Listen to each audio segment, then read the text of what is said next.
Tony Stark Iron Man issue 14 sees a holographic recording of Tony tell himself that 3 hours ago he told Carol Danvers he cannot be her AA sponsor anymore since he begun drinking again, although in the virtual world, and not just that, he isn't the original Tony Stark since he's now a genetic simulation with digital memories, a flawed copy if you will. The program pauses, saying that this is when Tony thought that since he has digital memories he can erase them to the point before he took those drinks and come out clean and sober. The hologram fills Tony in on what happened next, revealing he built the crown device to fix his alcoholism, but he had to put it on pause since he ended up fighting a dragon and then helped Thor and the Avengers with the War of the Realms. The hologram also mentions Escape was a total failure and he's facing millions of lawsuits, as well as Jocasta quitting, his mother leaving, but on the upside, things with Janet are looking great and Rhodey is there helping him along the way. He also got to kill his virtual parents, which shocks Tony quite a bit. While the hologram knows it's a lot to take in for the amnesiac Tony, he reveals to the man that he has told Carol that Tony can be her sponsor again, so she's on her way over. As if on cue, Carol arrives, angered at what Tony has done. Tony himself is only just catching up, but Carol knows he just can't fix himself with the snap of his fingers. The hologram goes to leave, saying anything from the last 2 weeks can be brought up by the computers thanks to the portal memory device Tony has developed.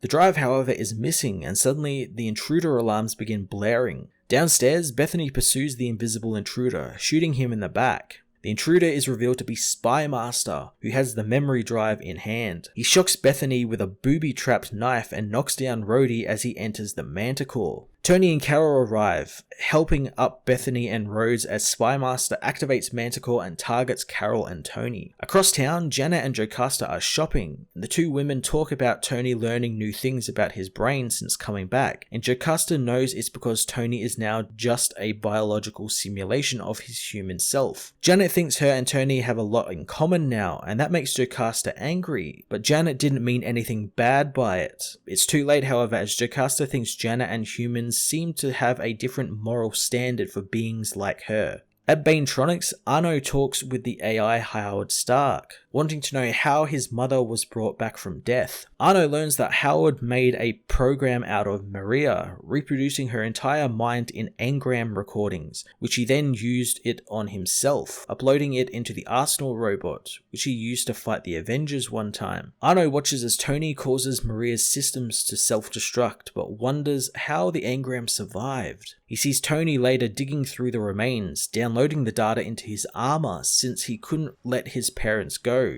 since he's too sentimental, and that will forever be Tony Stark's greatest weakness. In Washington Square Park, Spy Master begins to attack the people on the ground as Tony rescues them. Carol meanwhile attacks the robot, trying to smash into the cockpit and get Spy Master and the memories. But Tony says that they are expendable, but he can't let Spy Master have them. Spy Master, however, reveals there is lots of good stuff in the memories, like the override code for the Iron Man armor, which he activates. Tony's suit is suddenly taken control of, turning it on Carol, and luckily Tony rewrites the security settings on the fly, regaining control over this armor as the Spy Master says it's a shame Tony could never just stop at one suit. Back at Stark HQ, as Andy is finished counting the armors and making sure they are secure, they burst out of the hall, racing deep into the city. Jocasta meanwhile goes to the Uncanny Valley, where she learns some of the robots who were meant to be deactivated by Banetronics weren't, thanks to her advocacy for robot ethics. Going to see Aaron, she tells him she wants to exceed her programming and better herself. Aaron thinks she wants some minor upgrades like boot jets, but Jocasta is deep in thought, not even listening to her husband. Arno meanwhile watches a hologram of Tony begin to reactivate their parents' programs. Tony asks Friday what makes their engrams different to his, that he put in a new body, but Friday doesn't really know, and Tony says he gave her a body thanks to Jocasta's robot rights rants. He wonders what about his parents, and wonders if they should have fewer rights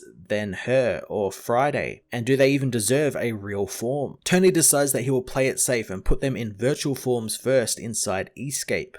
As Arno watches Tony murder their parents in Escape after they go insane, the real Tony fights the other Iron Man armors with Carol. He tells her to knock out their central nodes, meaning that they need to target the Manticore. The armors overrun Carol, leaving it up to Tony to race to the Manticore and blast it, ripping out the engine and stopping all of the armors dead in their jet trails. With Spymaster apprehended and the drive back in Tony's possession, he returns to his lab and has them uploaded into his mind, saying he needs a drink, but he won't be having one. Bethany cuts the reunion short since Stark HQ has a huge security problem, and Tony knows it began in that window of time where he was deleting his memories. Rhodey says that you don't need to be Tony Stark to figure out who hired Spymaster, saying it was Banetronics, since for a time there they had access to Stark's systems. At Banetronics, Arno is introduced to Jocasta by Sunset, who says she is looking for an upgrade. Arno tells the android to trust him, and she came to the right Stark. Tony Stark Iron Man issue 14 was a fantastic issue that dealt with the fact that Tony isn't the real Tony anymore, and what that means for him and the people around him. I enjoyed the idea of Tony having the power now to kind of delete his memories and what that could actually lead to. As we saw here, they could be stolen, or it could lead to trouble like Spymaster trying to steal them and getting control of his armors and stuff. So it